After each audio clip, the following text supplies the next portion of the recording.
Hello, everyone. Welcome to another episode of Contact Loss, the mini series called Round Zero Pairings, where we focus on the WTC 2024, along with my usual guest co host, Nathan. Hello. Hello. Today we have the pleasure of hosting Zeka, captain of Team France. Hello, mate. Hey guys. Pleasure to have you. Now, for those of you who've watched the previous iterations, you might be surprised we've only got one guest tonight. But unfortunately, we've had a last-minute fallout, and well, there's nothing we can do about it, right? So France gets all the attention in the episode themselves. How do you feel about that? I feel pretty good about that. Thank you. Right, perfect. Well, let's jump straight in to the topic at hand after I say a massive thank you to the sponsors at the Army Painter and Weyland-Yutani and all of our patrons for making this possible. Right, so Zeka, last year's event, I don't think France performed quite as well as they would have liked to. Would you agree with that? Yeah, we had bigger hope, but it was also the release of the tents. So we're curious about how it was going. So we did our best. We did a nice first, let's say, we won all our match of the pool.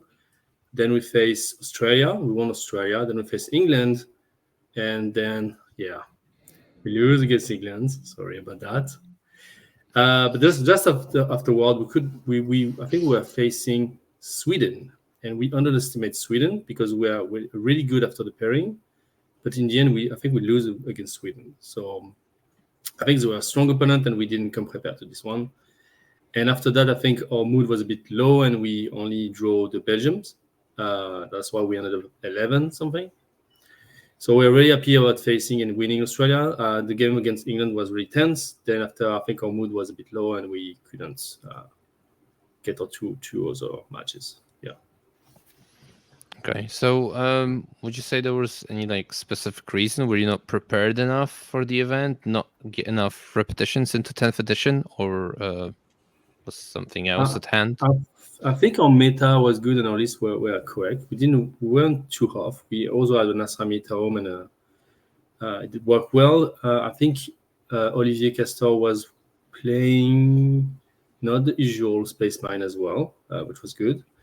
I would say that it was so much to prepare and we didn't make a plan for every matchup.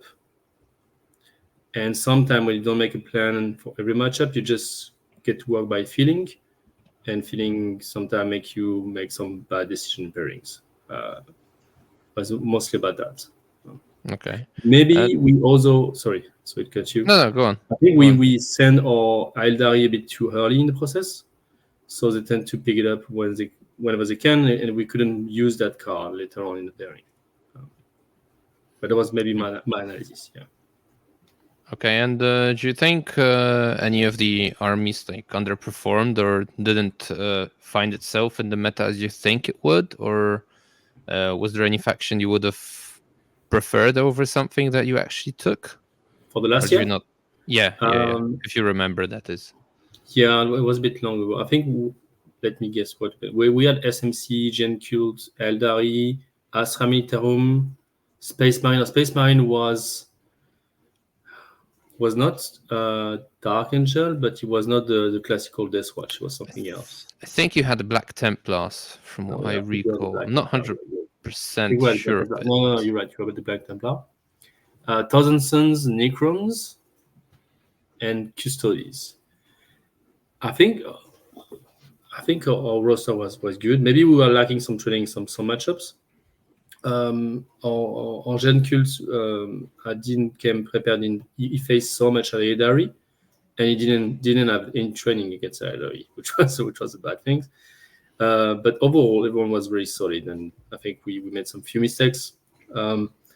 Olivier in the Black Templar, every time he was facing a Tyranids, he lose against the Shadow of the Warp. Like all his units Shadow of the Warp, OC0 at the end of the game. Like every time he was facing a Tyranid, it was a nightmare. But apart from that, I think we did a good run, so I was okay about that. Yeah. Yeah, I remember one of those games Olivier had. We've had him on with Marek, I think, from the United Nations Slovakian team. And yeah, that's what they said. That's exactly what happened with a like 30 VP swing at the end of the game, which was absolutely horrible. He did that again against another challenge, by the way. Of course. So and after that, he said, "Okay, I don't want Thierry anymore. I'm going into an Eldar. I think I can do this Eldar." It was the only vehicle Eldar, and in 2 turns he had nothing, nothing left. But when he had good matchup, he performed well. Yeah, apart from the Thierry. Are there any lessons you're taking from last year's event into preparation for this year's event? Yeah, it's a bit different, maybe in France, because every year we are part of a league, and the 4 team wins the league may to a competition, and the team who won the competition becomes the captain of France.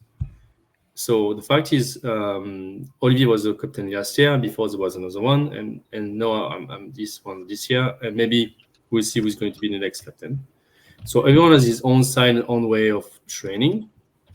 I think what the lesson learned we had from last year and what we wanted to push for is to do more in-situation tournaments, because we had only 2 tournaments, maybe 1. Okay. And this year we made, I don't know, maybe 12 scrim against WTC teams. We did 3 or 4 tournaments, some solo, some as a team. So really push a lot to be facing our opponent of the WTC earlier in the year. Yeah. Okay. Sounds a lot more thorough this year, I suppose. Yeah. When I hear you talk about it that way.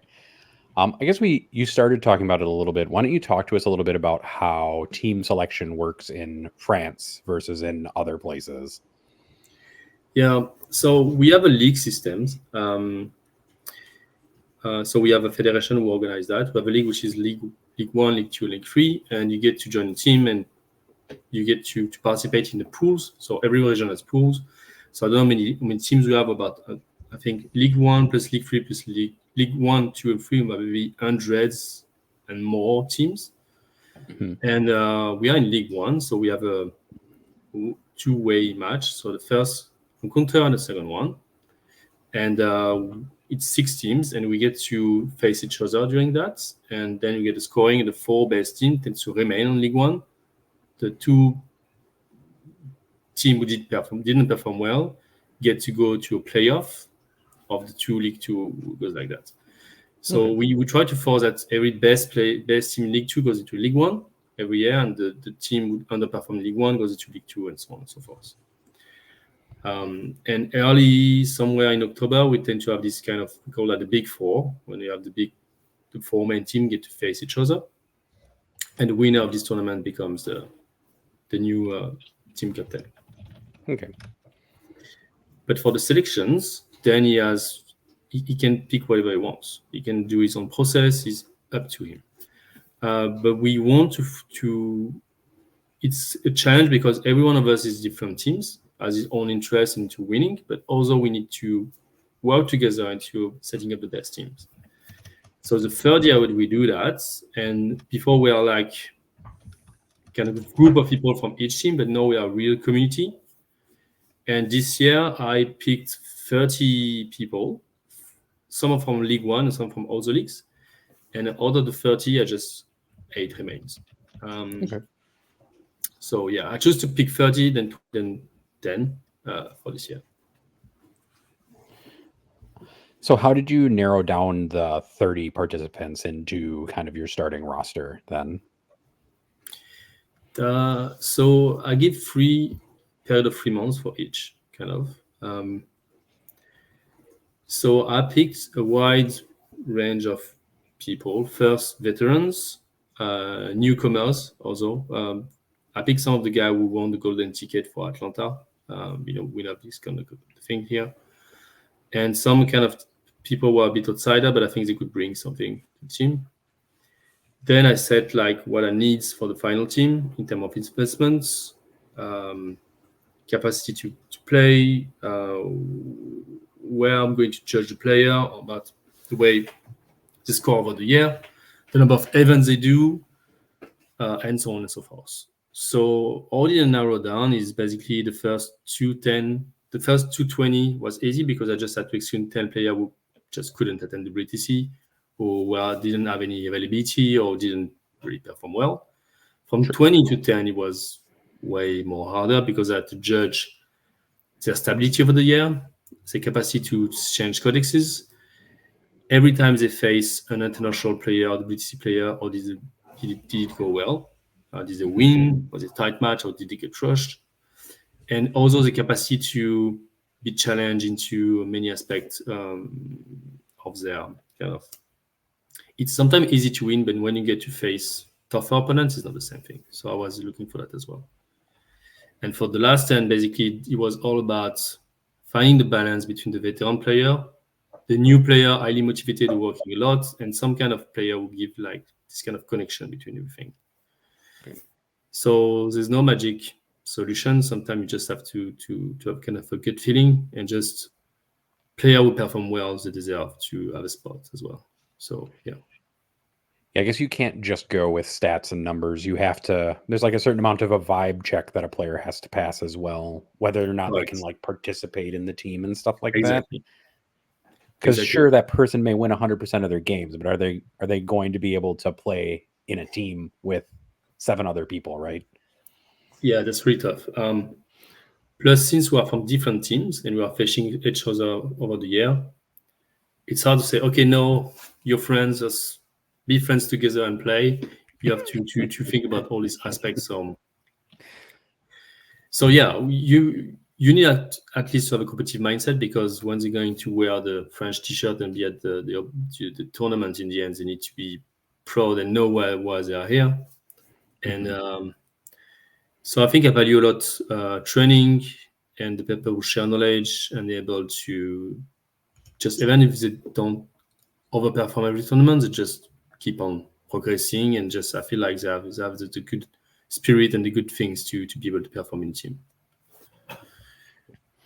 Okay, and can you give us any timestamps as to when these narrowings down happened? So at what point in the year do you go down from 30 to 20, and then from 20 to 10, and then the final team? Yeah, so when we have the new captain in October, so I give myself kind of a bit of time to select the 30, but I say end of January, we go from 30 to 20. And from end of January to mid of May, I'm going to pick the 8. So I got the 8 since mid of May, which give us kind of 2 months to prepare for the WTC. That includes 3 tournaments. Kind of, I think we would have done 3 tournaments, but we only do 2, like 1 boot camp or 2 boot camp and 1 tournament. Yeah. Okay, and so moving swiftly on to another question is how many events did you manage to actually attend under the Team France banner, and how did they go? Online or offline? Offline. I mean, on the real events, right? Well, preferably, yes. But fine. if there were any online tournaments per se, then we're happy to hear about them as well. Yeah, I don't think we did the online tournament, but we did scrims, that for sure, way more than before. Because this year in scrim we did Poland, Spain, Sweden, Australia, Norway, Luxembourg, Belgium, Netherlands, Switzerland, England, China. And we were about to do Poland again, but since it's very close to the list submission, we're not going to do that. We're going to face them again after the list submission. And we also did some France versus France scrim, actually. And offline, I think the first tournament we did was actually the Pira Cup in February, because we had even for the French league planned before, so we couldn't just make it match. So we did Pira Cup. You were there actually. Yep. Yeah. and it went pretty good because we had kind of a clunky roster with bringing a demon and a SMC, where both of them was not the best, but we had kind of a fine matrix in the end. We're padding a lot, and we're able to do some. We won all our matches, and expect USA. Where USA, but it was it's not my fault, but I pushed really hard the player to play within their time. So we played desk clock. But what I forget is we started the round later than expected, so they had less time. So 3 of my players were desk clock, where they could have won, but they didn't. They lose in the end. So we barely made it, but it was a tough round. We really liked that. That's So we had unlucky. I do remember. I think you did have the most off-meta lists in that roster. So yeah, good job on the performance. And then I heard heard you say, as well.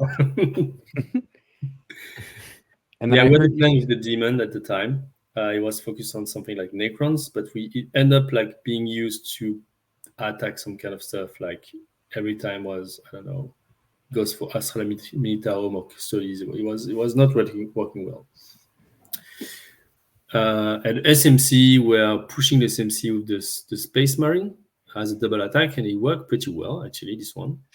Because the matrix were bad, but every time we push with SMC and SMC and Space Marines, they had to pick one of the two.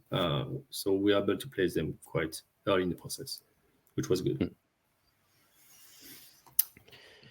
And I've been hearing a lot of teams talk about boot camps this year. What does a French WTC boot camp look like for the purposes of practice? So the most important is to find a place where we could eat great food first. Afterward, we find a cheap place to sleep because we're not going to spend much time there.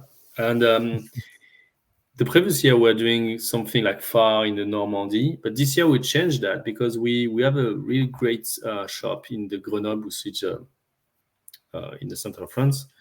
It's called Wagon Split. It's a huge shop, but they also have a back room when they have 5 table. So we added 5 table from 9 to 10 or 9 to 1 every day from Friday to Sunday. So we're just sitting there organizing games that we wanted to see and to be able to confirm in terms of estimate. And we find a way to bring good food directly in the middle. So it was about that. No, nothing too fancy. Actually, it was just about having time together just to chat and play, and having time to play in games, not just rush it on TTS or something. And test out the new scenario and table, actually. Sure. And any other events? Because I'm not sure we finished on that. No, one. we made the February. We made the PR Cup. In March, we split in 2 because one of the major events in France was called the French War Game Day, which is 800 or maybe 1,000 player. But it's kind of a convention. So you have 2v2 narrative, but you have a huge 1v1, which is about 100 something player. So part of the player were with me on the French War Game Day, and a team of 8 went to the ETC in Netherlands. And I don't remember how they performed there, but I think they lose 2 rounds, maybe one against Poland. I have to check the score again. I don't remember. I think they lose against Germany, and maybe it was Poland or another team, maybe Belgium. I don't know. So it was not perfect, but we came a bit less prepared than the PR Cup. And also we're taking a decision to switch a lot the players. So we only have one person who was at the PR, who came at the ETC. So it was like 2 different teams. Different teams, almost. Yeah. And after that, we also had one of the French events. So we didn't have another international team events. Yes, we went to the Alpine. But in the end, we are planned to go to the Alpine as a team, but we are too few players, so we made 2 small teams. One, which I was playing in the end, because I didn't play much this year. We ended up, I don't know, not good. We are only like doing, we once against Czech team, I think. Then we lose against England, against them. Mhm. Then we won against another Australian. We won against an Australian team. Then we draw Italian and we draw the Greek. And we end up something in the middle of the board. And the other team ended up second. I don't remember the run. I think they won against one of the Germany team. And they basically won all their games and maybe one, they draw one. But they ended up second just after the England. So it was good.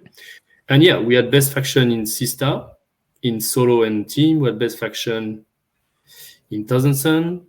And we also had a French player facing Liam in the solo. Oh, wow. In the final, you mean? Yeah, in the final. Okay. But he's not part of the team. He's there, but he's not part of the team. Fair. I Paul. Yeah, but still pretty solid performance there in that case. And that French War Game Day, so is that also like a team event, an 8v8, and or is no, it's only just solo. singles? Yeah, okay. just the singles, and there's 3 different. It's like 2v2 on 1,000 points. It's more a convention, to be honest. Oh, okay. There's so many players there that's you have to be there. It's really cool. Okay, it sounds cool. That sounds like my local Adepticon with our 4-man teams, which are just 2v2s with 4 people with 1,000 points. Yeah. It is also mostly a convention.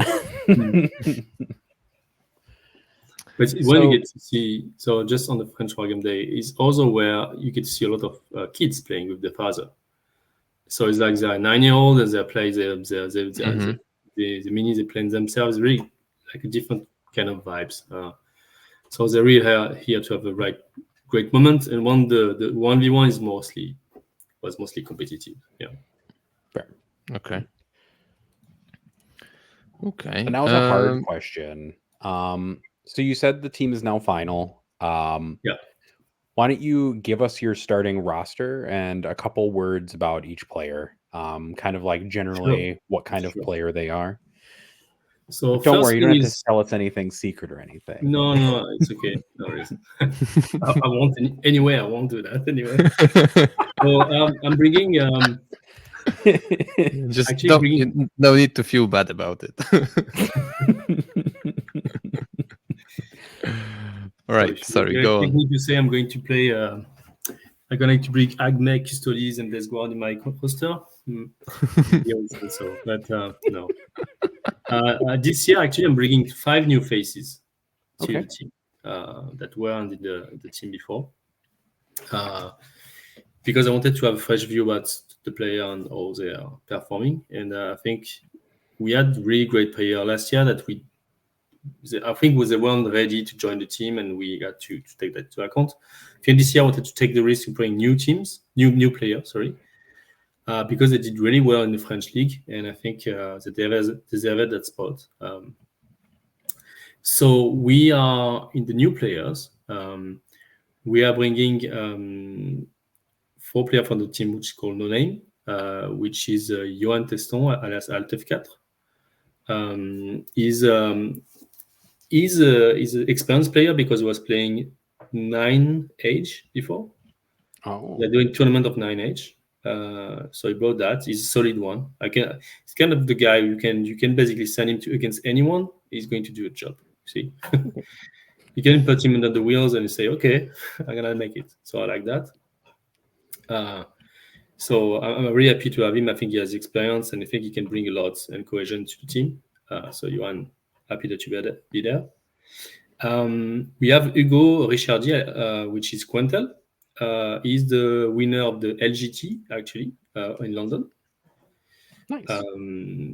I think he was facing... I don't know who he faced in the final. No. Did he come second, losing to Liam? Yeah, Liam won the LGT. Sorry about that. So, yeah, we are... When a French player goes into solo tournament, he just... In the final, he finished second because he faced Liam every time. It's kind of the thing. So he ended up second. So Hugo Ricciardi, which his nickname is Quintel, he's going to be part of the team. We got Salisia, which is named Alexandre Sacco. He won the LGT, but maybe 2 years ago. He was on the Belgium team last year. I think he ended up best SMC, something like that. Best girls player. He did a great year. He was really well performing. So I'm really happy to have him on the team. The fourth player I'm bringing in is called Le Bull. He's less known. It's Clément Le Bull. He's really good at jumping into most of the Xenos army and master it really quickly. He can play a lot of games, such as Hugo. They're able to play 1 or 2 games a day without effort. And he has this kind of he's really good when he's really preparing his matchup. So when you get the right table and right matchup, he exactly won't know what to do and what's going to be the impact. So that's my fourth player. I'm bringing in Tanker. Tanker Mathieu Bonnet is less known, but it's been 20 years since playing Warhammer and mostly playing competitive. He was last year I was in Bulgarian team. And he did perform quite well. I think he was best of faction Sista 2 years ago. He was best of faction Sista this year. I think he was nearly on the outside of the top 4. He was the best of faction Eldar. Yeah, I think he's the kind of guy he's like to go off the grid. So when he's like the 8 codec guy. So you get your 7 codecs. What's going to be the 8th codex I'm going to pick to just mess up the first 7. So that's the guy. So he was need to have someone like that on the team. Yeah, he brought Damon to the Para Cup. Yeah. So that didn't work, but I think the plan was good. That 8th codex doesn't always work, but when it does work, it's great, right? Yeah, it's even better. 60% of the time it works all the time, right? Yeah. Something along those lines. I think he was the first to brought up the 122 Jackards list from the World Eater. That worked super well at the WTC. And I think he also worked with my teammates to build up the Necron's Warrior only list, who really break our meta as well. So he likes to find the thing where it seems unexpected. And I think he's going to bring a lot to the team this year as well. After that, I have several veteran players. So Nicola was the Astra player from last year. So really good. He doesn't like to move too much into codexes, but when he picks a codex, he's like really good at it. He doesn't let himself down, and he's really good to face.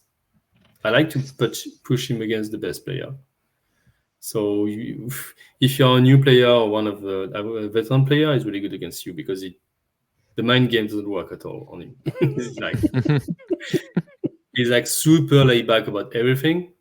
So I don't know. His way of feeling the pressure, he doesn't feel pressure. Okay. He's just unbothered. He's a rock. He's unbothered about anything. He's like the eternal youth guy who's just phlegmatic, But that's very useful in the pairing. We bring also Arnaud was there last year. He was playing Necron last year. I really like Arnaud because he tends to go he has a really good knowledge about his codex, and he tends to really pick I think you face him, Joker. When you were Chaos Knight, he was playing Necron at the I did play in the French Necrons at Pyra, yes. Yeah. Yes, he did surprisingly bring 2 of the Doom Knives, I think the plane's called. No one's been playing them in 10th. But it did put some work in our game. And whenever there's a meta, you just take maybe a third of the list, which is unexpected. And actually that works in the V10. I think it works really well to bring some new stuff. And the last is the third is a veteran, which is known as a paircaster, so Olivier Weiss, which is was the captain from last year, and he was on top 4 at the War Master. And he's usually like we are together on the French team since 3 years now, so he's solid. He's really helping me in the pairing. He has good vision. He has really good macro, and he also I like to go when he plays Space Marines. He also pick the chapter one that no one's used to pick, so that's useful as well. Because I think Space Marines has a really deepness. Then you can pick something which is helpful for the roster, or you can go off meta. So yeah, that's my team of 8. I also have 2 backup player, Paul that we mentioned before, which quit the Switzerland team to join the French team. Sorry, Switzerland. But he's half French, so that works. And Paul he plays a lot. He's quite new to the scene. Well, I mean, quite new since 4 years, and I think he did could be 1 tournament every 2 weeks. He plays really a lot. And he performed really well. At the Alpine, he performed really well, team and solo. It was really hard to not pick him this year, but we had better player at this moment or more currency. And the last one is Moyashi, which has been in the team of France for 2 years, so it's his third year now. Moyashi Benjamin is really good because he can handle a lot of codexes. He has a really good vision of the meta, and he also likes to test out funny stuff that has to work as well. So yeah, I got these 10 guys with me, and really happy about this team. I think it's heterogeneous in their way. I have more challenge on myself to make them work together than them just performing. How do you make sure that they perform well then as captain? Kind of like what's the most important thing that you can do for the team to get them all performing at top level? Bring the food from the best place possible. Good food. Yeah. Good food and sleep, that's what works. I think the most important thing in the team, I would say, is to keep it real. We are playing a game, right? And we need to know why we're here and why we like to do that. Is it for playing the game? Is it for competition? And just be true to each other. If the guy pisses you off, you should say, "Man, you piss me off." Or if you don't like this or that, you should say it. Because when you bring players which are a bit from everyone has his own agenda and his own way of living the adventure. But if you can't say, "Okay, you like that, I trust you, I don't like this, I don't like that," but if you're going the same way, that works. I think it's mostly about the challenge is about to be true to each other and say when something doesn't work or something works. But yeah, a bit of both. Okay. And having but said that works that, for your own team, right? That works for your own team as well.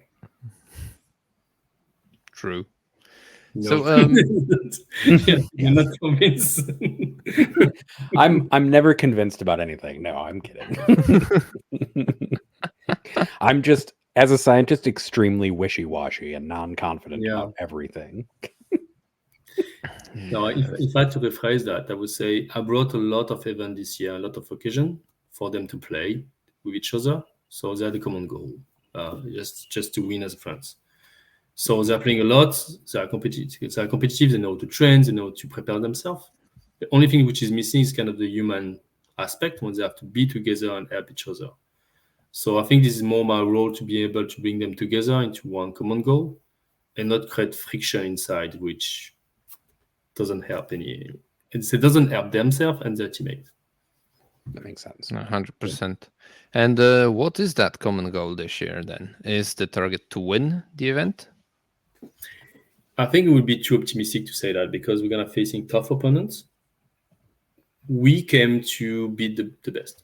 So we are coming to beat the best. So if we are doing a top 3, we're really happy about that. But we want this year to be able to beat Australia, England, Poland, Sweden, please, Sweden, United States, England again, because why not? And so we want to be able to face them and be competitive and just not being crushed. So if we win them, we're happy. If we draw them, we're gonna be frustrated but happy. So we can be in that mindset. Okay. So, you listed a few teams that you want to beat, but is there one team in particular that you want to call out right now as the team that you want to beat when you get to WTC this year? Like a grudge match. Like if you want to grudge match somebody. No, I'm tired to do the England bashing again. England bashing is always a thing. The thing is, England is the team that we were able to win. We start to liking them now because we're facing it each time. But I really think that I would like to beat them this year. So England, you. I would like to face you this year. I like you talking to the camera there, actually. I'll see if I can remember to clip all these to send these to the various team captains that people call out. Just, if there's nothing more fun, it's making everybody just a little bit more rivalry with each other, just a little bit more. Yeah. You like that, right? Oh, yes, definitely. So let's talk a little bit now, shifting gears, about Pariah Nexus, since the rules have been out and kind of in the competitive scene for only like a couple weeks, essentially now. Mm-hmm. How is your team adapting to the new season of rules for the edition? This is a bit tough to say because we had a lot of change in a few time because we had data slate, secondary, new maps, new scenario. So the first effect was to pick our own list, adapt it, and play it again and see how they are facing against the meta. And surprisingly, what we think would not work anymore is working, and what we think was 100% sure isn't 100% sure. So the scenario and the table, I'm speaking about the WTC table, right? Some of them are really impactful for the game. So we have to be mindful of that when picking the table if we play this specific scenario. I would say some army were least comfortable of scoring that used to, and we have also the thing of going first and second has a lot of impact. It had a lot of impact, but now it has really a lot of impact. So the question here is like, should we explore in every direction? We're testing a lot of things because we keep the 30 guys that were in the loop just to test our thing. Even if we know the 8 are going to be titulars, we get the 30 guys. But in the end, we feel like there's a lot of possibility to play kind of anything, apart some kind of trash codexes who doesn't work, but there's a lot of possibility. So there is like, okay, maybe we have some faction specialists that we want to keep because they're really good with the codexes. And we take some step off for some cases that we like to test out to Pira, actually. And because I think we're gonna kind of see some kind of typical roster at the Pira for sure.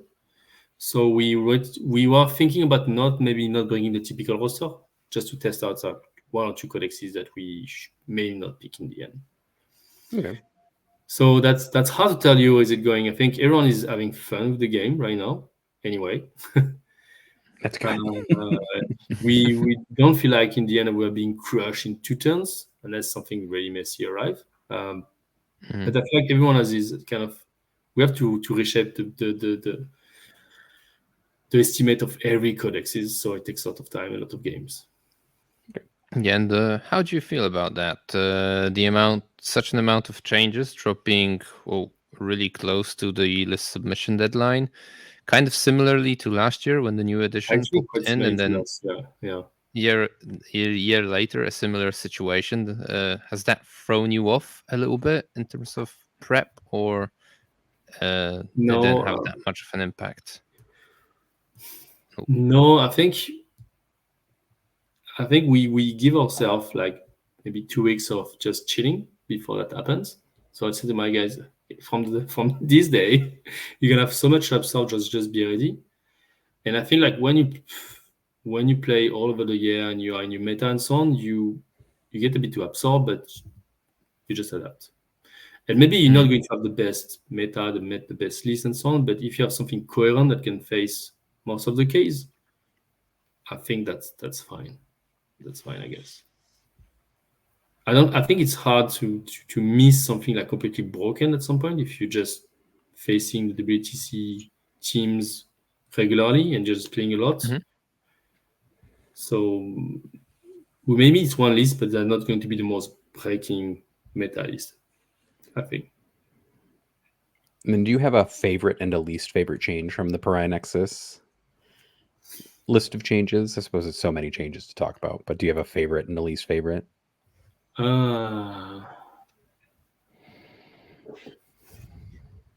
That's hard to say, man. That's really hard to say. I really like the fact that we are changing scenarios, to be honest, because it creates a new dynamic. That's for sure. New Sugona, new scenario, I think that's what I like the most, because you can rebalance the way you will crafting lists and so on. Is less static. Maybe what I like the least is that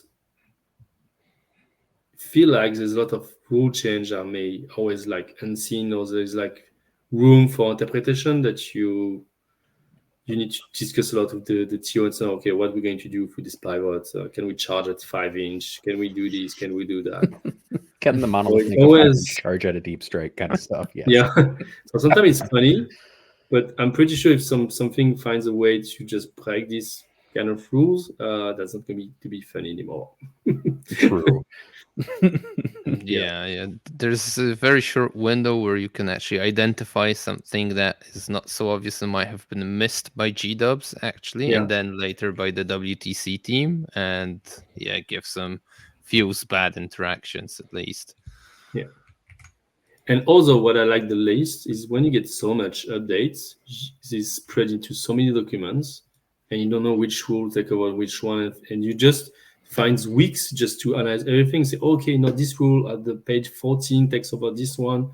So you can pick your Archon into an inary list and get a triple vect and things like that. This kind of stuff, which is, for me, we wanted to simplify in a V10. I think that it's becoming more and more complex. Definitely. There's some situations now, the Vect one in particular, where people in my local scene are like, so do all of my Archons get Vect now? And I'm like, oh no. Putting up my hands a little bit and like, oh boy. Yeah, sure. Yes. Yeah. So I think we can agree that indeed the game maybe been simplified over 10th, but the rules are still all over the place, right? Unfortunately. Yes, right. I think there's no easy, quick way to get to a ruling because there's so many cases. So we need this kind of clarification. It's just so spread everywhere that's becoming really complex. Yeah. Right. I've got a question back to the team itself. So you've mentioned the French league and that it's essentially a very important part of picking the national team. Do you get to play a lot of team events within the league? And do you ever get a chance to play domestic DS Team France? Or it's like every guy's playing for his club team, whatever you want to call it, at these events?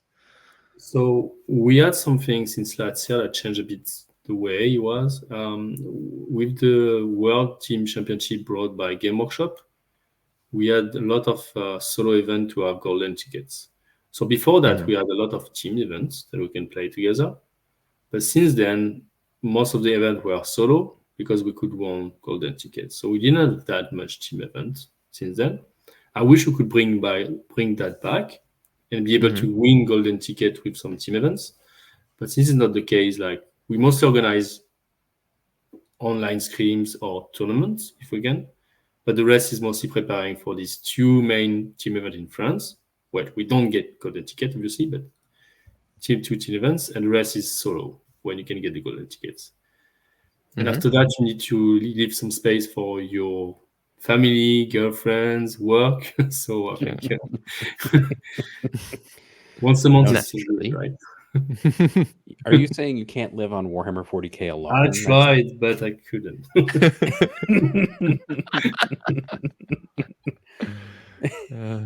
But he tried. He tried. He tried. Yeah. There's Talking a credit little bit for that. Talking a little bit more about the French team, are a bunch of teams tend to prevent people from playing in War Masters. Is Team France letting you? Are you guys letting everybody play in War Masters? Or are you gonna tell everybody that they shouldn't play in War Masters this year? I think they should do whatever they want. I've done the War Master last year. I think it didn't bring any new, much more insight to WTC, to be honest. Unless we are bringing a super special list that no one's know is super hard to play, which I think is not going to be the case for most of the biggest team. I think they should do that. I think it's a good warm up because when you get to play minimum 5 games, no, that's a burger, 5 games, then you're super ready for the next day. You don't think about everything is there. You just do again the same scenario and so on. So I would recommend you do that. I think all the teammates will do that. Even the bigger 30 player will do that.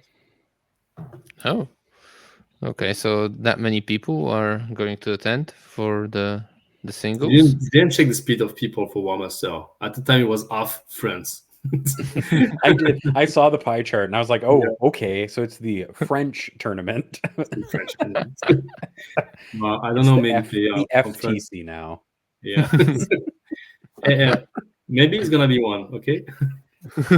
Hey, I'm not against it. Yeah. I know the president of the federation is trying to organize a kind of French team events. He wanted to do that this year, but he couldn't. It would be like first, you may want to try it by an invitational invitational team tournament. Kind of the same thing like we do in the US, and is near an airport, and you have the building, and you have all this kind of stuff. So you just have to pay. You don't need to worry about the rest, such as Pyra. But I know he wants to resume a bit more with the more international team tournaments, because we really like the experience we have at the Alpine, for example. Like the solo plus the team event at Alpine is very cool. Like the WTC, because you block 4 days and you have 4 days of full Warhammer. And that's really worth it. I won't lie, I'd be for it because the food would be better and probably open later than in Mechelen. I won't lie. Maybe. It's true. But I must say it's refreshing to hear someone be so excited about playing for 4 days or 5 even at the WTC. Cool. I think it would be amazing, especially when it's coming from someone who's playing like hundreds of games during the year to prepare. The thing is, I think we have a lot of fun while playing, to be honest, because I think we may get it a bit less serious than we used to. We have a lot of serious into preparation but when you get to play a lot and you enjoy that, you just doing an estimate on the matrix. It took us like 5 minutes. We really do that, like everything which is bothering in the game. I think since we do that over a long period of time over the year, it's just another like team event, I would say. But we really enjoy playing the game, to be honest. That's good. It's better than than trying to like get very dramatic with each other and yelling and screaming about not winning or winning, right? It's better to just have a good time since you're going to be together. Yeah. I mean, if we know why we are losing, that's fine. We have to accept it. All right. Now I think is the time where I get to start stirring the pot more, unless you have another question, Joker. No. I actually forgot about the humorous moment that you always bring towards the end of the episode. So yeah, by all means, go ahead. I mean, did you ask the questions during the last episode? I sent them to you. I did ask them somewhat. Apparently, poutine wasn't the favorite Canadian dish. It was fries with gravy. Coming in from Chris. Oh, okay. That's okay. Chris owes me some explaining then. Excellent. Okay. Regardless, I just wanted to make sure you were asking the questions and that you weren't too embarrassed to ask these questions. No, we're in this together, man. Oh, that's good because all right, Zeka. So according to Google, the national dish of France is pot-au-feu, which I can't. Yeah. Pot-au-feu, yeah. Yeah. Can you describe to our listener, first, is that really the national dish of France? And second, can you describe what pot-au-feu is? So I don't think that's one, but yeah, it's really hard Great because in start. France, every region has its own kind of typical things. Southwest is cassoulet, south is ratatouille, same time as the movie. The west is like the galette, and so on and so forth, flat cuche and so on. But pot-au-feu, which means a pot on fire, a pot on fire. It means something which goes like a long time being cooked. It's kind of a soup. It's not a soup. It's like you put some kind of things. It could be meat, you could be potatoes, could be vegetables in kind of waters. We get to be boiled a long time. It's kind of a cheap meal. I don't know the story about that, but I would say that's not a fancy meal. It's like something that you put your stuff in that, you make it cook, and you just, when you don't know what to cook to eat, you bring that. Is it good? Some people like that. I find it's mid. What would you pick then, personally, as the national dish of France? You have to pick one, and it may upset your teammates, but you have to pick it anyways. Yeah, one dish to represent the country. And it can't be French fries because they're Belgian, right? No. I would say I like fondue, but that's Swedish. Swedish, that's from Switzerland. What I would pick? I would pick cassoulet because I like the name. It's from the southwest of France, where come most of the rugby team, and it's like a heavy meal which get beans plus sausage in a way which is cooked in kind of the rooster fat, not the rooster, but the the foie gras, like goose. The goose, yeah. I think it's cooked in the goose fat. And it's very tasty. Yeah. It doesn't seem like that, but it's very tasty. Beans and sausage sounded disturbingly English, so I won't lie. I half expected you to default and just say it's wine. That's the national food of France, and like run away from the question entirely. Could be. No, there's a lot of things that we can eat in France. We are lucky about that. But I like the fact that cassoulet could be a representative meal. Yeah. Okay. So will you guys be bringing that into the event? Because I remember last year you had guys cutting baguettes on site and prepping them for the rest of the team, which I found to do that. Amazing. Yeah. On the WTC? Yeah. So it's not a meal that you can offer like between pairings. Like it's super heavy. Plus there's an after effect, and when you eat too many beans, you're just going to kill the entire team around you. So you're not going to bring that for the WTC. But we have a French R&D, like we used to say. So we're gonna bring some food for opponent. That's for sure. Okay, that's awesome. I was have been a way kind to get of rid of some opponents, right? And clock them out when they're in the toilet. Yeah. Not sure if that goes along with the WTC code of conduct, but we have some. Yeah, that's why we have so many referee on the WTC. Are there going to be like 16 or 4/5 French referees again? I don't know this year. Okay. But anyways, it could be like 100. They are not allowed to referee on our table, so doesn't matter. Right. Have to use it's a very political question. I love it. Yeah. I'm all out of pot stirring questions. Oh. Although I could ask you about your opinions about Quebecois French, and I could ask you to retell a story you told earlier today about the French. Yeah, okay. That is spoken in Quebec. And I also mentioned Jeremy on this thing. So we had, before we were starting the stream, we was chatting with Nathan about Canadian. It happens I was in Montreal, so it's Montreal, I said Montreal, 3 weeks ago, and as a jet lag, I was exhausted. I just sleep 2 hours, and this is kind of the typical kind of things they do in Montreal. I didn't know is like improvisation. It's like a theater, but it's kind of a competition. So they're bringing team facing each other, and you know they are speaking in French.